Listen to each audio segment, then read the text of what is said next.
This week on MotoMan, the story of a man driven by a brand.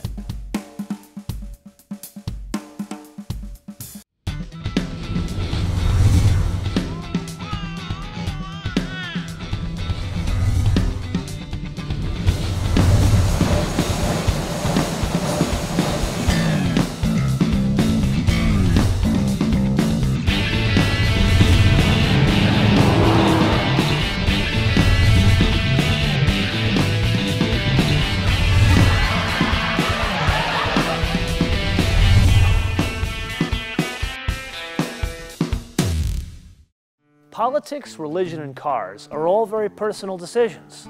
What political party you follow, what house of worship you choose or not, and what car you drive all say a lot about you.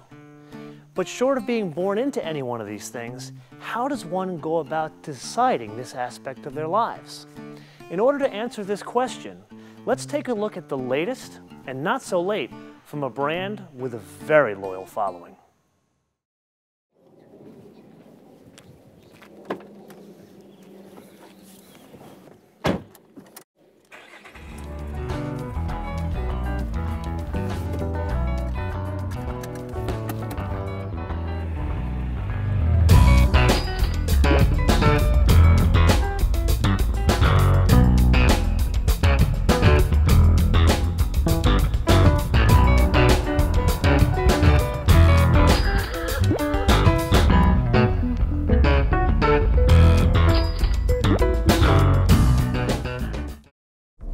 Do you like stories?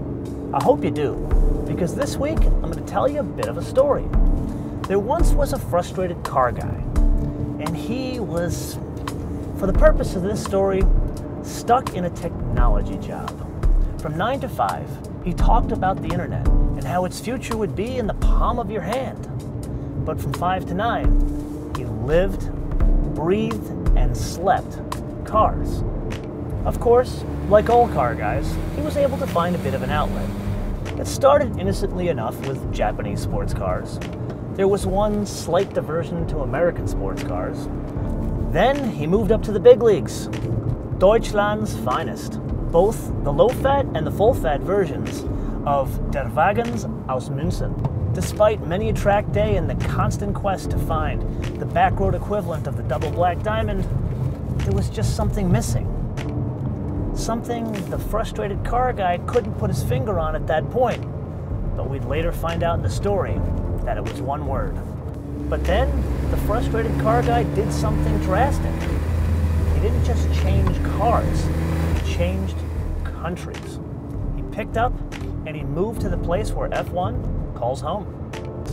After giving his mother a line about moving over there for career opportunities and a wonderful job in a whole new world, he set about a new quest to find a new ride, one he couldn't get in his homeland. The choices were pretty clear. There were a grand total of 2. Blackpool's very cool interpretation of Corvette, and then a car that was about the size of an ant, powered by a Rover engine, and was made in a place that rhymes with Lucy Ricardo's best friend. Like any proper car guy, the protagonist of this story is a major fan of horsepower, but something funny happened on the way to go pick up the Bowling Green-inspired Tuscan from Blackpool. You see, ironically, it was the TVR's sales rep that made all the difference in this story. He took one look at the frustrated car guy and said, you're an American. Before you buy this car, I have to tell you, if you're not comfortable with this thing leaving you on the side of the road at least twice a year, you shouldn't buy it.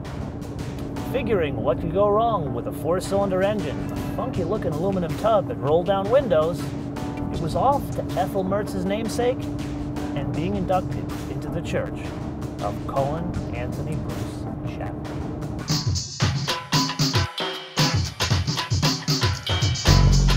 Prior to this, our frustrated car guy's experience with Lotus was limited to a really futuristic white car bearing the UK number plates PPW 306R, and surprisingly, could go underwater.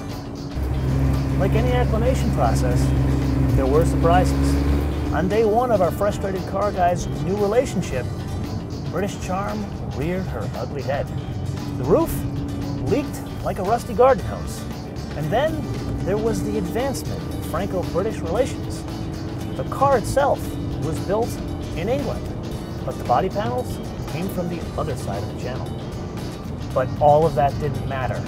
The combination of a 4-cylinder engine, an aluminum tub that was glued together, and no power steering made for a driving experience that only one word could describe: stunning. It was then that our frustrated car guy began to research the beginnings of his newfound religion and found out about wonderful things like the Lotus 7, the 11, Ford-powered F1 cars, and of course, the stunning Elite.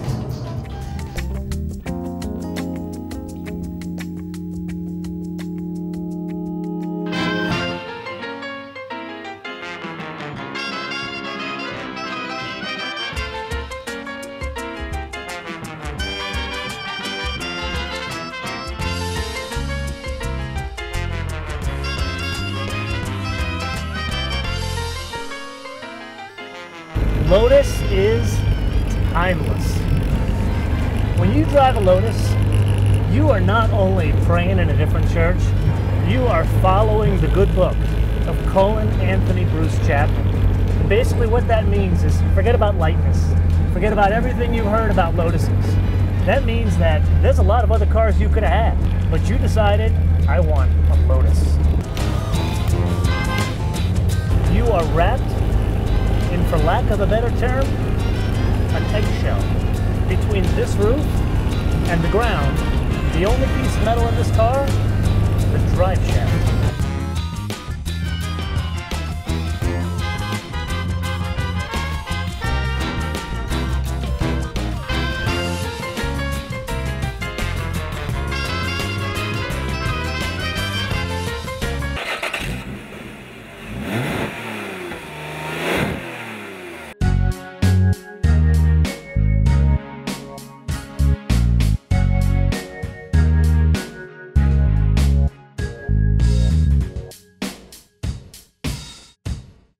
It was 3,500 miles away in a foreign land that our frustrated car guy finally learned the language of sports cars. It's if you don't have as much weight, you don't need as much power to push the car. And if you don't need as much power to push the car, you certainly don't need as much power to stop it. All that adds up to perfect balance. Unfortunately, this story does have a sad part. Our frustrated car guy, who spent his days extolling the virtues of the mobile internet, was living overseas at precisely the same time the technology boom went bust, and thus he had to go home. But unfortunately, his beloved 111S could not make the trip because the feds, they didn't like her. And so back in the most car-inhospitable city in the world, our frustrated car guy and now ex-technology guy dreamed of being reunited with his love again. And then the good news came from Hethel. The Elise, the Exige, would all make the trip across the Atlantic. Finally, Uncle Sam said yes.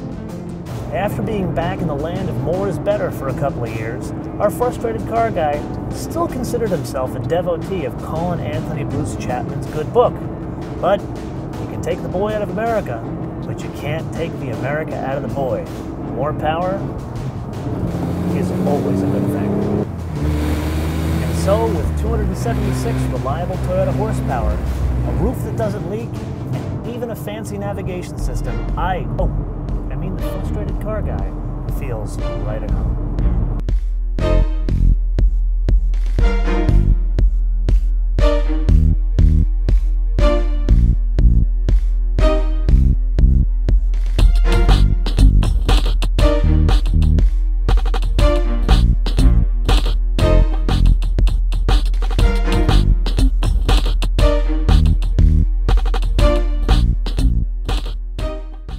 There you have it, one man's story. And in the case of Lotus, it's both a brand of car and a religion. I think they even have the politics taken care of. It's a British car with a Japanese engine and French body panels. Whatever it is, Lotus's latest is simply stunning.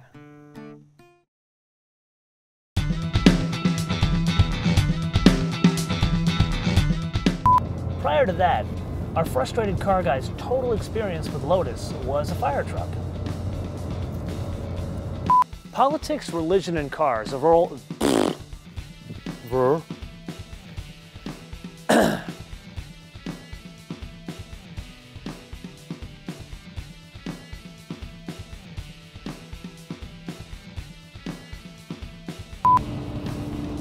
And so being back in the two Priuses, blah. Here's a Lotus fun fact. Since the company's inception, not one Lotus car has been sold. People buy them.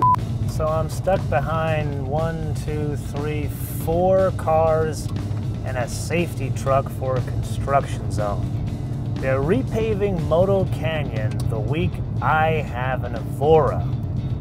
Oh goody, just in time for my Buick LaCrosse 4-cylinder next week.